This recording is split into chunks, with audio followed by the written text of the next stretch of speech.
Extra urgente. Kamala Harris is a one-woman economic wrecking ball, and this November the people of North Carolina are going to tell her we've had enough. We can't take it anymore. Kamala Harris, you're fired. Get out. You're fired. You did a lousy job as vice president. Look, Joe is the worst president in the history of our country. Jimmy Carter is the happiest man because the Carter administration, by comparison, was totally brilliant. And Kamala is considered, and if you go back 7 weeks, was considered the worst vice president in the history of our country. Now she wants to be president. We can't let it happen. And she's a Marxist. We're not ready for a Marxist president, and we never will be. North Carolina was once the beating heart of American manufacturing. I know it very well. I was here many times to buy furniture for buildings. I'd come and I'd look, and there was nobody like the craftsmen of North Carolina. It was filled with companies like this one and known everywhere for its incredible craftsmanship and skill. I know from personal experience, though, that I was a big buyer. I bought a lot of things here. That there was no place for furniture in particular like North Carolina. You were the furniture capital of the world, but now so much of that business has been stolen from you and it's made in China and other places. And by the way, it's not as good. The quality is nowhere near. You made furniture. You bought a chair. It was good for 30 years. You buy some of these chairs that they sell you now, they break after about 2 months. People are laying on the floor. Then on top of it all, our government keeps them out. Then on top of it all, you get sued because they fell out of a chair at a hotel. Boy, oh boy, you made the best product. You made the best furniture. After the twin betrayals of NAFTA, which I ended, and China's entry into the WTO, World Trade, North Carolina lost over 300,000 manufacturing jobs quickly, including 60% of its furniture manufacturing jobs, and that number was going up until I came along. No one in Washington ever cared until me. In 4 short years, I ended NAFTA, the worst trade deal ever made, and replaced it with the USMCA, considered the best trade deal ever made, kept you in business. And I stood up to China like never before, including by imposing a 22% tariff on all Chinese furniture imports, saving the North Carolina furniture industry, what was left of it, because when I got there, you were in bad shape. But I saved the rest of the industry from total obliteration, just like Glenn said here. This building was an empty hoaxer until you put tariffs on, and now it's thriving. And a lot of people working here. It's a beautiful, beautiful site, beautiful place, great-looking product. Almost overnight, we reduced Chinese furniture imports by 25%. And I just want to say to North Carolina, you're welcome. Get out and vote for Trump. That's all I ask. I don't ask much. Vote for Trump, right? These beautiful women are from North Carolina. They have been following me all over the United States for years. This is number 232, and this isn't a rally. This is just a gathering of business people, just letting them know how well we're doing with all of the things that we're doing and how well we're doing in the polls. We're doing very well. We're leading in North Carolina by nice numbers, I think, but the real story is now being told because you're hearing the story. But these women have followed me all over. Their husbands are great people that put up with them. They are all over. Look how beautiful they are. They follow me to California. They follow all over the country. And now finally we're in North Carolina, so you don't have to go so far. They live about 20 minutes away. But they are unbelievable patriots, and we appreciate it. There's actually about 50 of them, and I often wonder, they're happily married, they're great, great people. They're happily married, but boy, their husbands, I say, darling, I'm leaving for a couple of days. We're going on. He's going, you're going to watch him again? But we love you, and we appreciate it, and above all else, they're patriots. They want to see our country get better, so thank you very much. Thank you very much. So to the workers of this state, when you hear Kamala Harris attack my tariffs today, you wouldn't have anything left in this state if I didn't do what I did. This building would be now shuttered, closed, empty, no jobs, and now it's thriving. We're going to do the same thing on a very large scale for our country. We're going to make our country something that nobody thought it was even possible. Just remember, Kamala's not attacking me. She's attacking your furniture jobs. She's attacking your communities. She's attacking your factories. And she's trying to send all of those jobs to China with everything else. And we're not going to let that happen. Joe got all that money for China. You know, China paid him a lot of money. So did Ukraine. So did Russia. They got a lot of money. Remember when I said during the debate, when Chris Wallace was the host, he did not so. How's Chris Wallace doing lately? Not too good, right? He's not doing too good. I said, why did the mayor of Russia's wife pay you $3.5 million cash? How come? And Chris Wallace stopped me.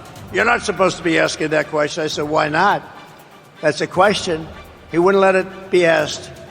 You know, I had 3-on-1 the other day, and I had 2-on-1 then. I always have unequal odds, but we handled it very well. We got great marks on that debate. We had a woman debating. She just talked about, like, the birds and the bees. She didn't talk about, when you asked a question, there was never an answer. There was never any knowledge. When you saw her the other day, and, by the way, when she did the interview previous with the Pennsylvania person who was a nice person, I know him very well. They were the softest questions. She was unable, literally unable to answer the questions. And we can't have that. We cannot have it. We need 4 strong years. We have to bring our country back. Under my plan, American workers will no longer be worried about losing your jobs to foreign nations. Instead, foreign nations will be worried about losing their jobs to America. You've never heard that before. And you've never heard that before, I don't think. We're going to take their jobs, we're going to take their factories, and we're going to bring trillions and trillions of dollars in wealth back to the USA and back to North Carolina. A lot of those jobs, especially those furniture jobs, they're going to be coming back. It's not overly complicated, and we're going to explain it. And it's what many countries have done to us for years and years and years. And we didn't do it because we didn't have the leadership necessary to understand what was going on. Here is the deal that I will be offering to every major company and manufacturer within our country. I will give you the lowest taxes, the lowest energy costs. I will cut your energy in half. The lowest regulatory burden and free access to the best and biggest market on the planet Earth, but only if you make your product here in America and hire American workers for the job. You know, I had Wall Street geniuses calling me up yesterday. I said this yesterday when I was in Georgia, where we're leading also, by the way. That's nice, by quite a bit. But we were in Georgia and doing well.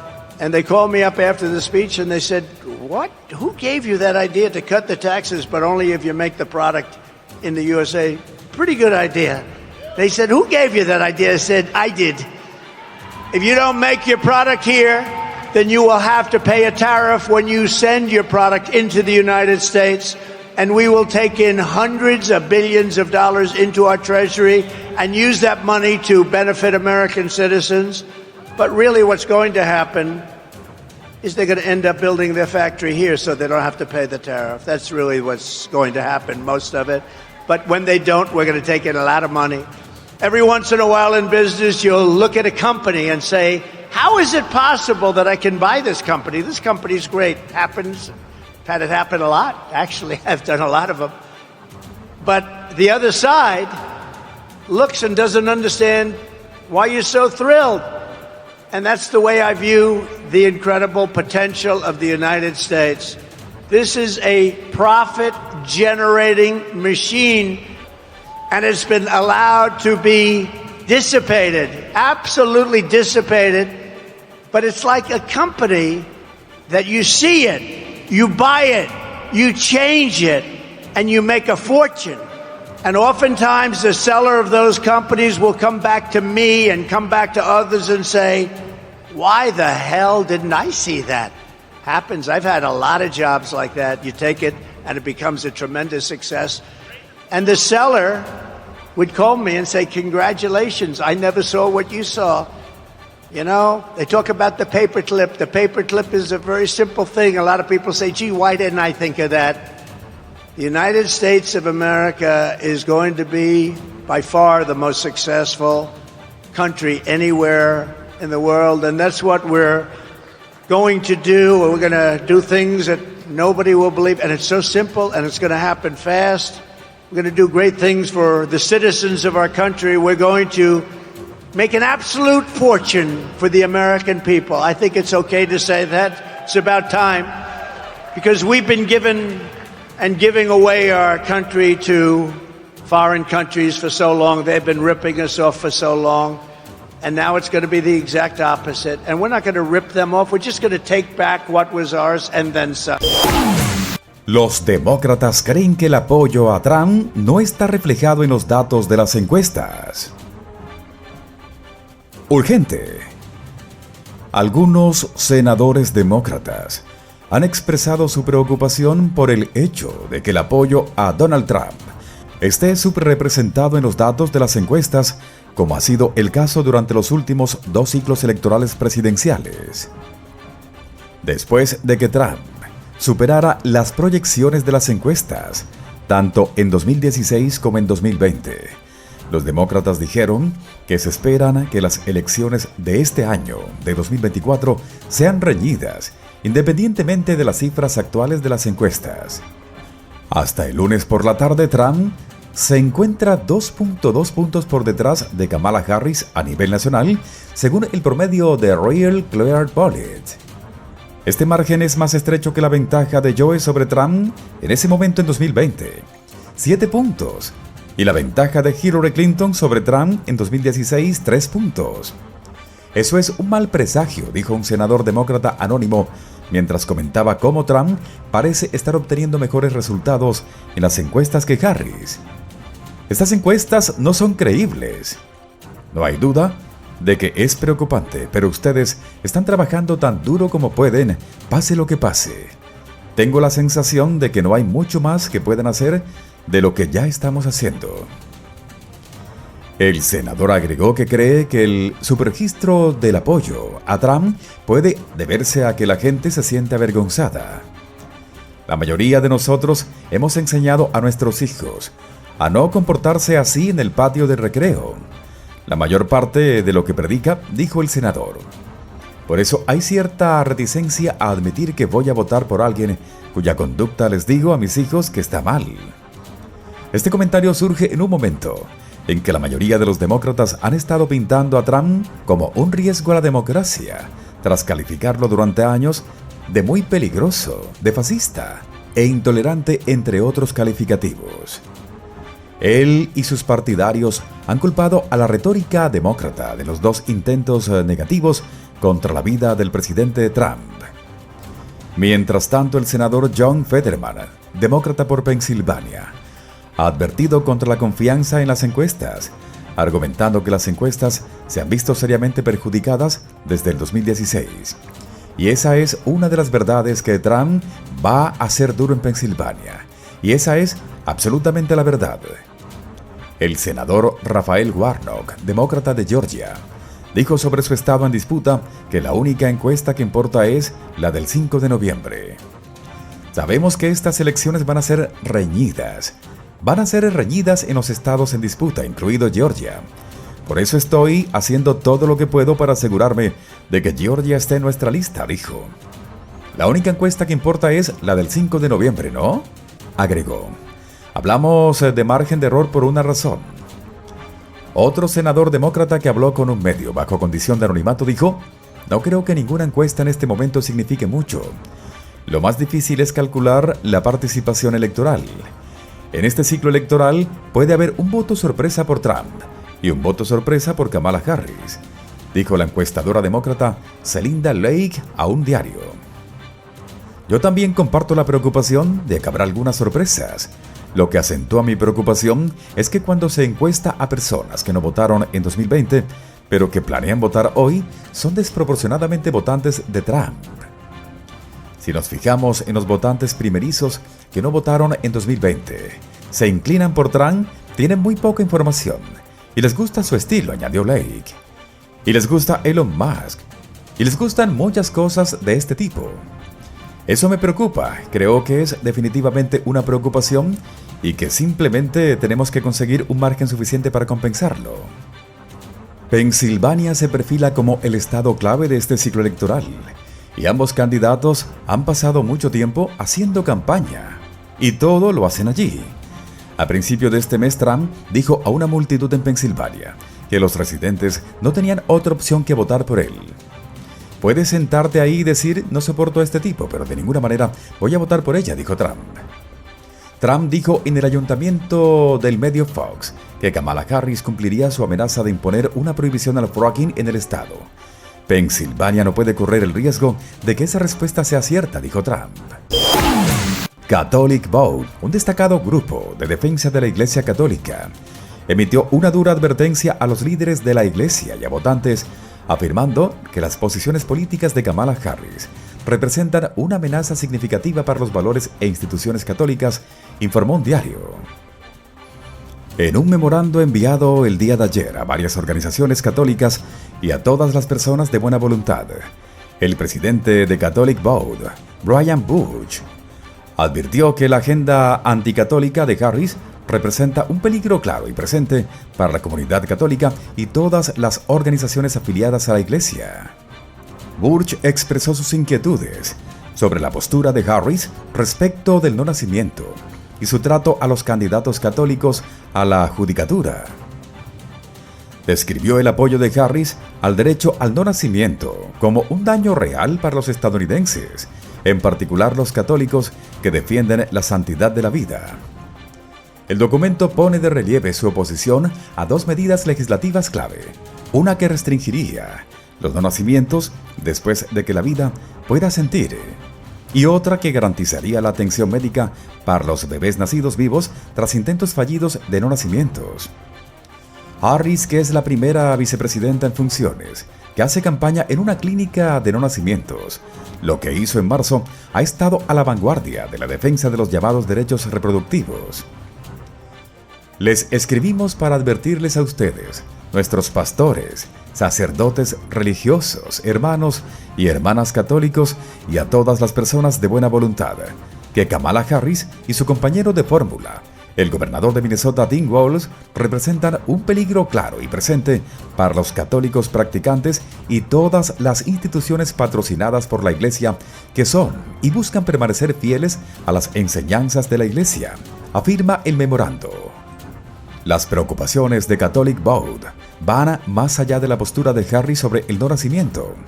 El memorando le acusa de tener un patrón de hostilidad hacia las creencias católicas, citando un incidente ocurrido en 2018 cuando cuestionó al candidato a juez federal Brian Buescher sobre su membresía en los Caballeros de Colón, una organización católica con una postura anti-no nacimientos.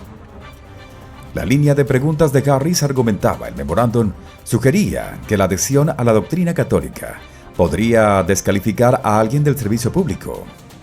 El memorando también destacó el aumento de los actos de violencia y vandalismo contra las instituciones católicas desde la decisión de la Corte Suprema de poner fin a las protecciones federales para el no nacimiento en el mes de junio de 2022, un fallo celebrado por los defensores del no nacimiento, pero que fue recibido con reacciones negativas.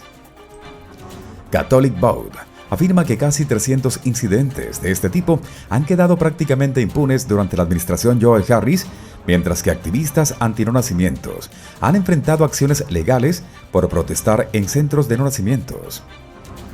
La Iglesia no adopta una postura formal sobre los candidatos en particular, por lo que pide a los católicos que formen adecuadamente sus conciencias a la luz de los hechos y de los principios morales, y nuestro memorando pretende ayudar a los católicos a unir estos puntos, escribió Bush. Instó además a los votantes a considerar qué candidato plantea una mayor amenaza a los valores católicos y al bien común. Burch también enfatizó que la oposición del grupo a Harris no se limita a motivos religiosos, argumentando que las creencias morales sostenidas por los católicos son universalmente aplicables. Las creencias morales católicas no son exclusivas de los católicos, escribió. Se aplican a todas las personas humanas. La amenaza que ella representa para los católicos no se limita a nosotros. Son amenazas para todos los estadounidenses que tienen decencia y buena voluntad. Muy pronto, vuelve a escuchar las noticias más relevantes en este canal de noticias.